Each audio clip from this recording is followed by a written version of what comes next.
What's up, everybody? Welcome back to Pens and Tea. My name is Carrie, and today I have my pen and I have my tea, so all is well in the world, at least for now. I have done a review of a Custom 74 in the past, which is what this pen is.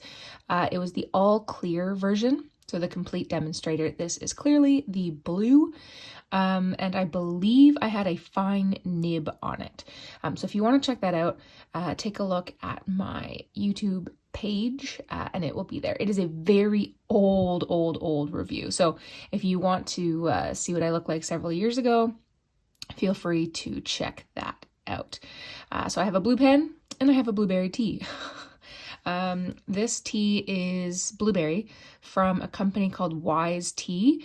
It's based out of BC in Canada, and I'm actually going to do a review of the company and pretty much all of their products, because I have pretty much all of their products. I really like it. It's actually made out of coffee leaves. It's not made out of like traditional tea, and it doesn't get bitter, so you can let it steep as long as you want. And I love it, and I will be doing a review on that probably in the next couple weeks.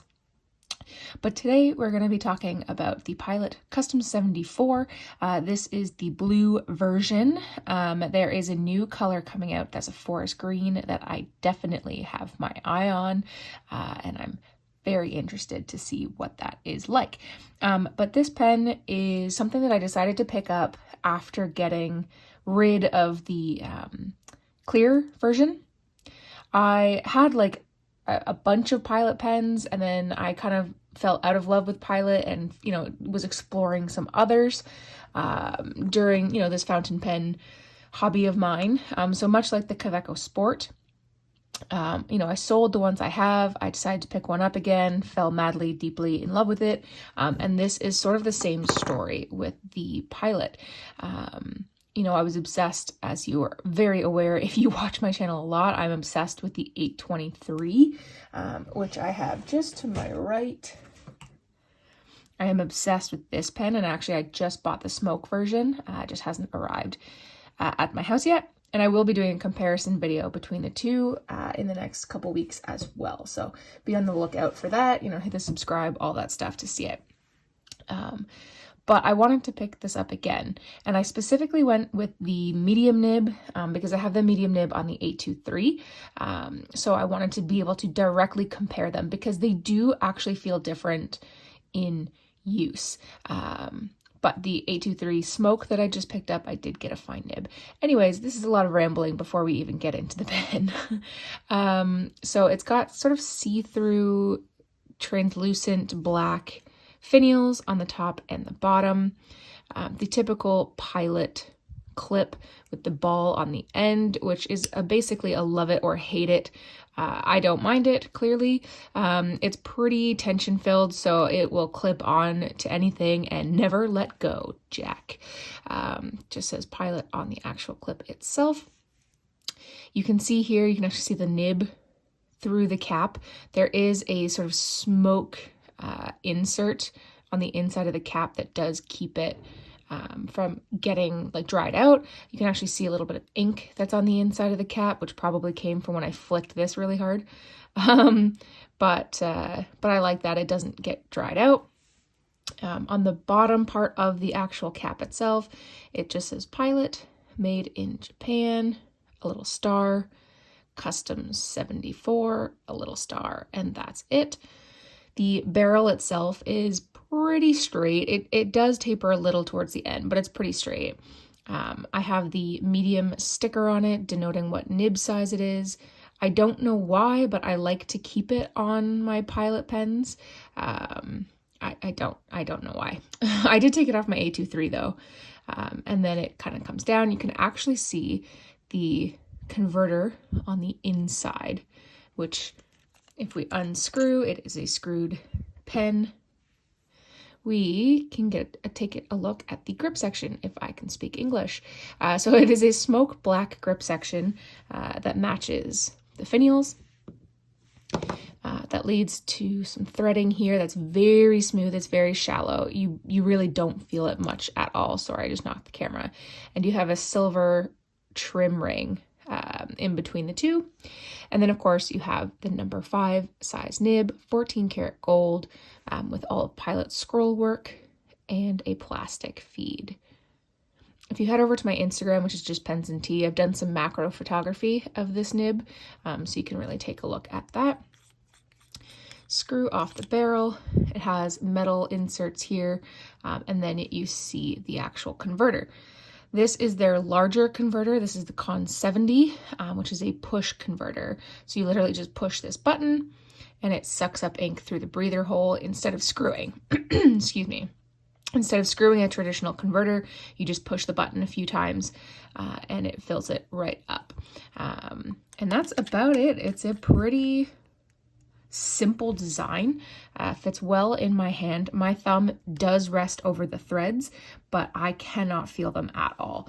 There is the slightest whisper of a step up here that you do feel, but it is in no way bothersome. It's very smooth and it fits very nicely.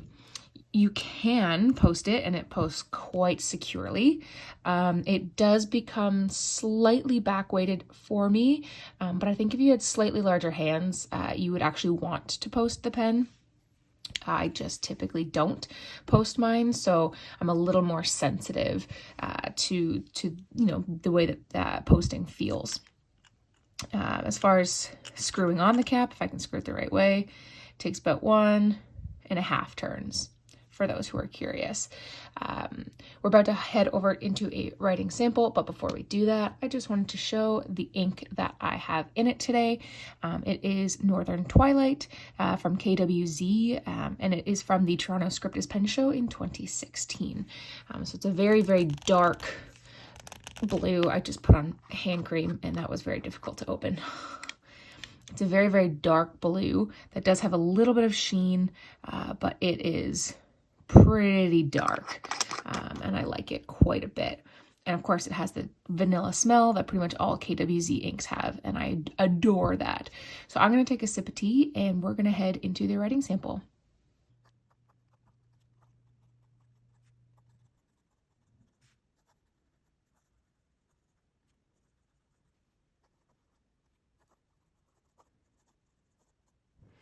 Okay, the quick brown fox jumps over the lazy dog. Once again, KWZ Northern Twilight and the Pilot Custom 74 14 karat medium gold nib. This nib is a dream. It is very nice and wet. Not to the point where like you're gonna go, need to take a bath. At least not for me. That probably would be for others. But for me, I very much enjoy the ink flow. It means that it's so smooth. And actually, speaking of smooth, it is very, very smooth.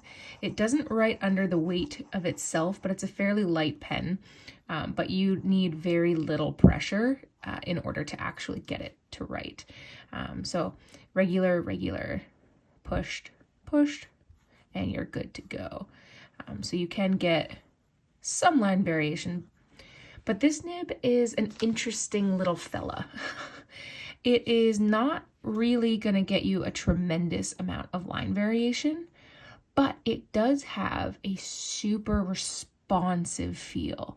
So I almost say it's like slightly squishy, sort of like the shock absorbers on your car. So when you're writing, you really do feel like it's butter.